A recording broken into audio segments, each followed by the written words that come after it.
How to be a professional freedom fighter. Habits, mindsets, and tactics. What is a professional freedom fighter? It is someone who is willing to fight for freedom at all costs. It is someone who is willing to sacrifice who they are for what they become, doing whatever it takes to bring a brighter future. The first principle here is strength and honor.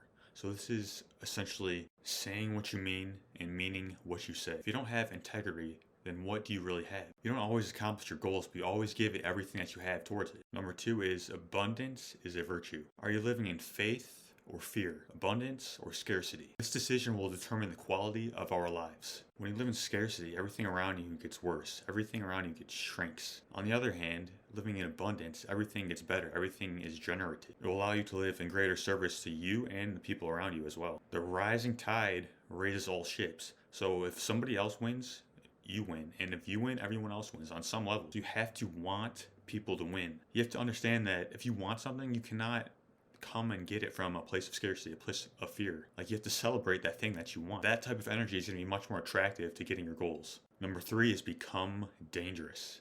Now, I'm not talking about being harmful to anyone in any type of way. What I'm talking about is being the most effective person that you can be. Harnessing your inner power to create the world that you want to. Look, the greatest revenge is massive success. The Matrix wants you broke, unhealthy, and unhappy. The only way out is to go within. And you can start one day, or you can start at day one, right now. Yours, my friend. Number four is freedom wins. You have to understand that they can never be as strong or as fast as us because they live in a world that is based off of rules. Stand for freedom means you stand for what is real. You will not take orders from tyrants. Everything is birthed out of freedom. And the reality is they can't take it because they never even gave it to us in the first place. We don't play by the rules, we live by principle. The difference between rules and principles is that rules come from the outside.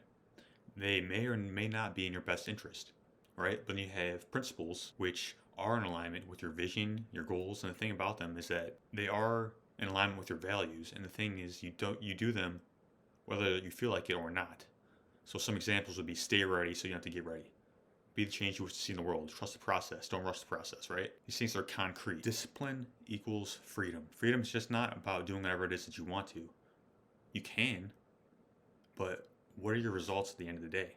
Like, if you want certain results, you need to implement certain practices, certain mindsets, certain habits. They think that they can control us, but they misunderstand. Because freedom is not something that can be contained. So if we get into the habits, talk about number one being awareness. Awareness of what the tyrants want, their habits and tactics as well. What it looks like is they often propagate falsehood as the truth.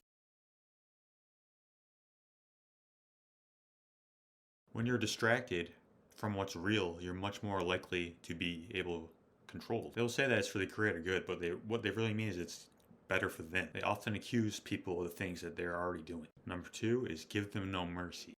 Have no mercy when it comes to your dreams and your goals.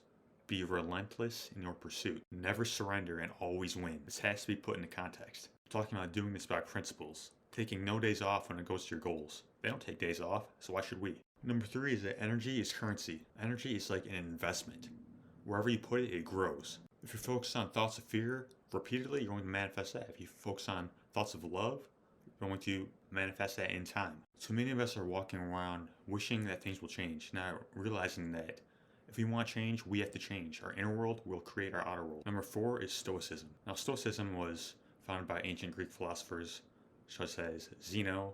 We have Epictetus, Marcus Aurelius, and Seneca. Basically, Stoicism is accepting the things that you cannot change and focusing your energy towards your actions. It's not about denying or suppressing emotions, but it's about utilizing them in an intelligent manner toward a worthy ideal. Number five is pressure is a privilege. We're always going to have pressure, but how are we utilizing it? If we have pressure, that means we're growing. Pressure truly does make a diamond. We can utilize it by directing it towards our goals and our actions. Now, when we get into tactics, number one is going to be know thyself. This is really about knowing your beliefs, your standards, your values, all these things that make up who you are. The more that you know yourself, the more that you can serve others. And when you know yourself, you're able to be much more centered, be calm under chaos and in a storm. Number two is stealth.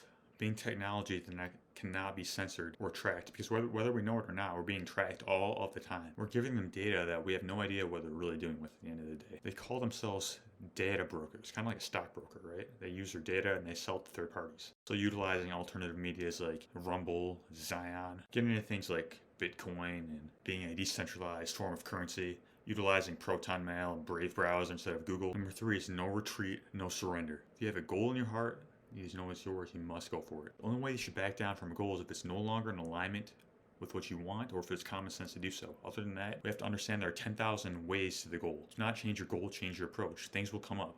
That's just an opportunity to do something different. Failure is feedback. Number 4 is engage in mental combat. Stand guard at the door of your mind, because what you let in it will shape your reality. Whatever you're watching, whatever you're listening to, how you're speaking. Most of us are eating the equivalent of McDonald's for our minds, and we wonder why we're not where we want to be. Number 5 is become unfazed. This is about staying calm and collected in the heat of battle. When bullets are flying, what are you doing? This takes a lot of practice, a lot of engagement. So engaging in like hormetic stressors, just like sauna, cold therapy, exercise to train the nervous system. When you live in faith, then you know what's able to do, instead of living in fear when you're just kind of clouded by all this insecurity. It's not about having no fear, it's about knowing fear, K-N-O-W, because courage cannot exist in the absence of fear. So it's about knowing your tendencies, your habits, your proclivities that you have undergone during fear. So then once you know them, you're much able to overcome them, because we tend to fear what we don't understand. So developing self-awareness and critical thinking during these times will be very beneficial. When you're present, you're much more able to determine whether that fear is real or not.